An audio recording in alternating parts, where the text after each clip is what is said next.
Bonjour and good afternoon, Iestyn Davies. Thank you for taking the time to answer some questions about your singing profession. You're a countertenor, currently performing in the Bordeaux Opera's production of Handel's Repertoire.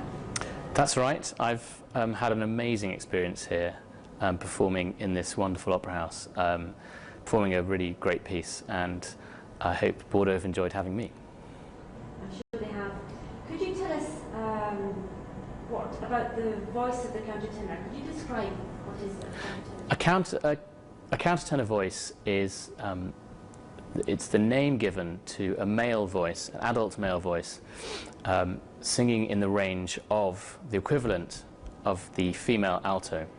That's to say, we sing with our head voice, or to put it another way, our falsetto. So we're not using our speaking voice, this is my low voice, we're using a voice that basically sounds like this. And that's the general description for these types of singers. However, there are different types of male countertenor. There's alto countertenors. I count myself as that. My range is lower than, say, a higher countertenor, who may be called a sopranist. Right. And how did you discover your voice? I started singing as a boy in a choir in Cambridge, and I've always loved singing and always loved making music. And when my voice broke, my natural voice, my speaking voice, developed into quite a low bass baritone voice. But when I was about 17, I started to experiment with the falsetto range. Just in a choir rehearsal at school, I was a bit bored, and I thought I'd try it out. And by pure chance, somebody sitting next to me heard and said, "It sounds okay, maybe you should take it seriously." So I began to take it seriously, and yes, here we are 13 years later. I'm doing it as a job, which is great. And what about the difference between a castrato and a countertenor? Well, that's a very interesting question, because people often hear the countertenor voice and are a little surprised at what they hear, because it sounds to a lot of people who are not used to it a very high voice for a man to have. And that's often because we're singing repertoire that was written for singers in the 18th and 17th centuries who were called castrati. And the castrati were males who had been castrated just before puberty and had not lost their young soprano voice. And consequently, they developed these very strange, biologically strange bodies, very tall, very big rib cages, and they retain this ability to sing in their high voice, and they didn't have a chest voice like I do. And they were very famous in London especially. Castration didn't happen in London, it was something that happened in Italy. And the point was that women weren't allowed to sing on the stage, and nor were they allowed to sing in churches. So to sing the soprano line and the alto lines of choir music, of choral music, and also to fulfill the heroic roles in Baroque and Renaissance music, castrati were encouraged. Now, in London, this became a very popular fashion, and a composer such as Handel was sent away to Italy to go and recruit the best castrati he could find, to bring them back to London. And these high voices, along with, in the 18th century, a few sopranos here and there, became the biggest stars of the day. They were the equivalent of our big pop stars today, making thousands and thousands of pounds. And so nowadays, we can't have these singers. We don't do castration anymore. But their roles, which were written for them, sit in the same range that the male alto voice does. And therefore, we're able to sing those 18th century roles in many ways just as capably. And so the big difference here is that the countertenor is a much more natural voice than a castrato. And hopefully, we don't really look anything like them either. They were sort of monsters. And so do the theatres today cast all the roles that were written for castrati with countertenors? Certainly in the last 30 years, there's been a big encouragement in casting countertenors, because we've rediscovered the style of the Baroque period instrument movement has become very popular. And with that, the popularity of the countertenor voice. And so when there are good, capable singers around, it's very exciting to cast them in the roles because they do actually play men in these operas, whereas before this, and for a couple of hundred years since the Castrati, women have always played these roles, and they've been called trouser roles because they literally wear the trousers. However, these days there's more competition for mezzo-sopranos from the countertenors, so in a way it's very healthy because we have a bigger choice now between mezzo-sopranos and countertenors, and hopefully there's also a nice the mise en scène decides, the director will decide what he wants, because you can get a different quality from a countertenor that you can from a woman singing a big heroic role. What about your own career? What are the important roles in your voice type in the opera repertoire that you have? For me personally, I sing a lot of Handel, and a lot of the roles that I sing were written specifically for a very famous castrato at the time called Senesino, and Senesino's range was that of a male alto like myself. Other countertenors, other falsettists, other castrati, like Farinelli, had very high voices, and that music is too high for me. So the music that I sing are things, the heroic roles such as Berterido in Handel's Rodelinda, Rinaldo or Julius Caesar. These roles were written in the 1720s and fit the voice perfectly. That goes really for quite a lot of music written in the 18th century. 60 or 70% of operas were written in this period. We just don't know most of them. Another great role that I like singing is Gluck's Orfeo from Orfeo and Eurydice, which was written for the castrato Guadagni, who is perhaps most famous for creating that role.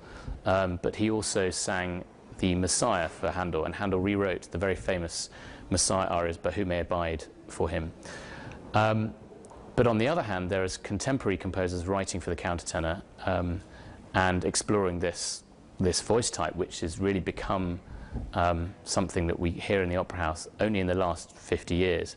And so, in particular, Benjamin Britten wrote the role of Oberon for Alfred Deller, and I performed that in Houston Grand Opera a couple of seasons ago, and that's, for me, that's the greatest role of the 20th century.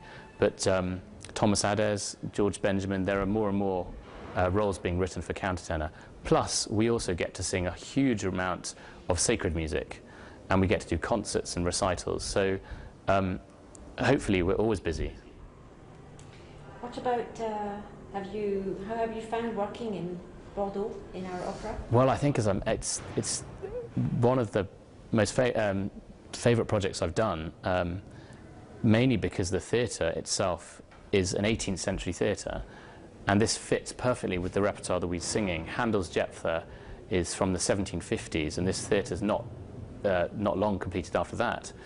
And so, for the first time, I've sung in a theatre that is designed for this music. It's designed for you to listen to these singers, to this orchestra, and not to have to strain as you do in many American opera houses where you have thousands, maybe 2,000 or 3,000, 4,000 seats.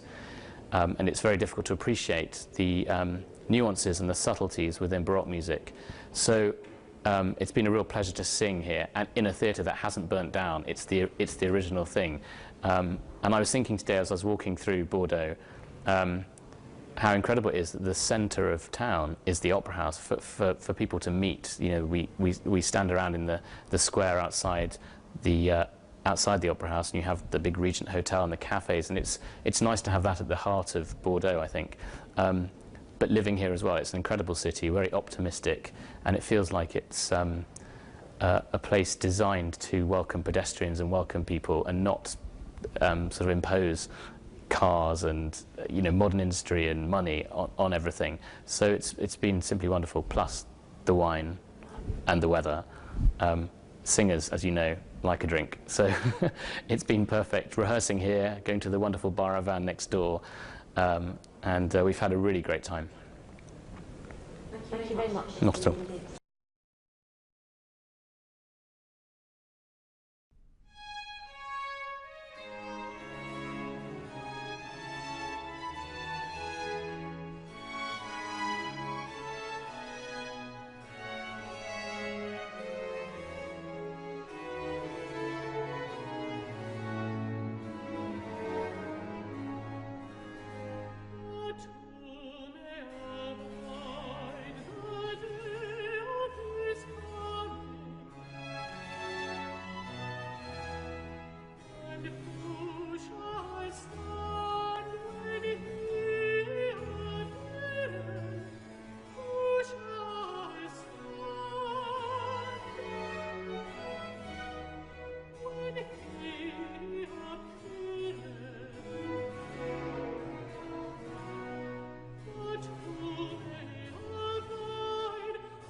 Music